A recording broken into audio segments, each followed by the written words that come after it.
Vamos ao segundo episódio da série falando sobre kanji. No primeiro episódio eu expliquei para você que o kanji é um sistema de escrita ideográfico e nós tivemos aí vários comentários e nos comentários nós temos não só perguntas como também várias respostas para as perguntas e discussões sobre o tema. Então, depois de você assistir esse vídeo, dá uma olhada nos comentários dele que você vai aprender muito mais através dos comentários, das perguntas e respostas e do conteúdo que a nossa própria comunidade que acompanha aqui o canal acaba criando. É muito interessante acompanhar os comentários também. Nesse episódio, nós vamos falar sobre palavras em kanji. Palavras em kanji é o seguinte: existe uma grande quantidade de palavras que são escritas utilizando apenas um kanji. Por exemplo, a palavra kuruma, que significa carro, e ela é escrita utilizando esse kanji aqui. Ou então a palavra niwa, que significa jardim, e é escrita utilizando este kanji aqui. Ou então a palavra otoko, que significa homem, e ela é escrita com este kanji aqui. Você pode ver que eu mostrei para você 3 kanjis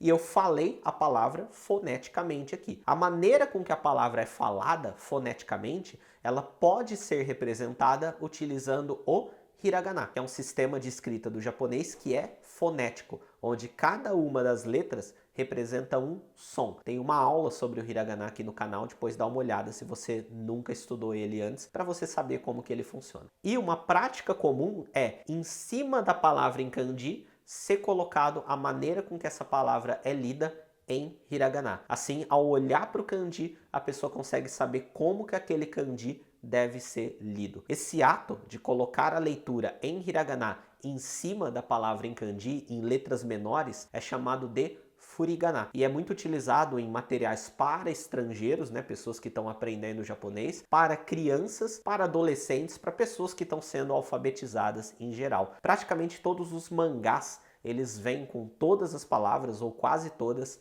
com furigana. Mesmo em materiais mais avançados, como um jornal, uma revista, se tiver uma palavra muito incomum ali, onde o autor, a pessoa que escreveu, não espera que o público saiba ler, ele coloca lá o furigana também. Mas voltando, nós temos palavras que são compostas por um único kanji. Isso é muito comum também em verbos, como por exemplo o verbo shiru, que significa saber, o verbo nozomu, que significa desejar, e o verbo suaru, que significa sentar. E repara aí que ele é formado por um kanji e tem uma parte em hiragana no final. Quando o verbo é conjugado, quando o verbo é flexionado, essa parte em hiragana é que altera. Então o verbo shiru vira shiranai se nós quisermos passar ele aí para o negativo. Nós trocamos essa parte que está em hiragana. Ou o verbo nozomu, que significa desejar, vira nozomanai. Ou o verbo suaru vira suaranai. Nós trocamos, nós flexionamos esse final, mas o principal ali que está escrito em kanji continua. Então, aí são as palavras que são escritas por um único kanji. Existe também uma grande quantidade, até maior, de palavras que são escritas utilizando 2 kanjis. E aí é o seguinte, alguns materiais podem tratar isso como kanji composto. Eu não gosto muito desse termo porque a palavra kanji composto pode dar a ideia de que é um kanji que é composto por alguma coisa. Não faz muito sentido pensar isso daí. É porque em japonês esse tipo de palavra que é formada por 2 kanjis ou mais é chamada de jukugo. São essas palavras aí que são formadas por 2 kanjis ou mais. Por exemplo, a palavra kyou, ela significa hoje e ela é formada pelo kanji que significa agora e o kanji que significa dia. Se parar para pensar, o dia de agora é hoje, né? Ou seja, o significado dos kanjis que formam a palavra, eles remetem de alguma forma ao significado da palavra. Uma outra palavra com 2 kanjis, uma palavra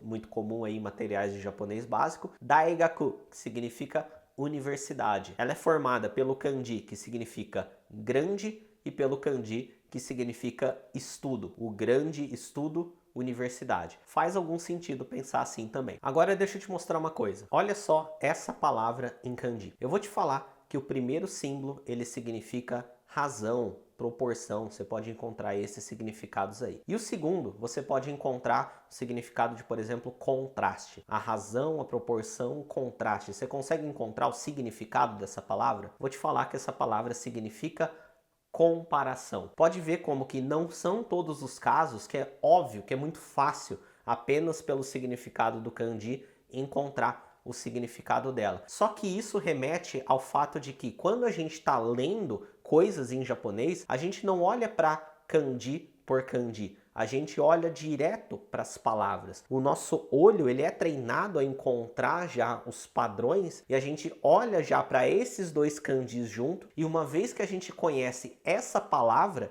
que eu vou te falar agora que ela é hikaku, que significa comparação, quando a gente olha para essa combinação, já vem na nossa cabeça, hikaku, comparação. Ou no outro exemplo que eu mostrei para você, kyo, que significa hoje, quando a gente encontra esse padrão junto, a gente não analisa um kanji, vê o significado dele, vê a leitura dele, aí depois vê o outro kanji, vê o significado dele, vê a leitura dele, e aí tenta adivinhar o significado da palavra. Nós olhamos para o bloco já como um todo. Isso acontece no português também, porque é um efeito do nosso olho, do nosso cérebro, não sei como funciona exatamente, quando a gente está lendo as coisas. Olha esse texto que eu estou colocando na tela, é muito provável que você consegue ler. E você consegue ler porque você tem as palavras armazenadas no seu cérebro, de modo que quando você está olhando, você não está olhando letra por letra e fazendo ali a matemática de, essa consoante com essa vogal é o som tal, aí coloca essa aqui. Não, você está olhando já em blocos. E o mesmo vai acontecer com você no japonês. Quando você olhar essa palavra aqui, que significa hoje, você não vai olhar primeiro o kanji de agora e depois o kanji de dia. Você vai olhar o bloco inteiro que já remete a kyo, que significa hoje. Ou, no exemplo da palavra um pouco mais complexa, hikaku, que significa comparação. Quando você não souber uma palavra em japonês, você não vai pesquisar os kanjis dela no dicionário. Você vai pesquisar a palavra. No fim das contas, ou você sabe a palavra ou você não sabe a palavra. Para resumir, quando a gente está lendo coisas em japonês, a gente não analisa letra por letra, nem kanji por kanji. Assim como no português, eu mostrei para você, a gente já olha os blocos e já reconhece a palavra, no japonês vai acontecer exatamente a mesma coisa. A gente bate o olho num texto em japonês e a gente vê já a combinação ali que forma uma palavra que a gente já conhece. E se a gente não conhece, a gente busca aprender no dicionário, através de pesquisa,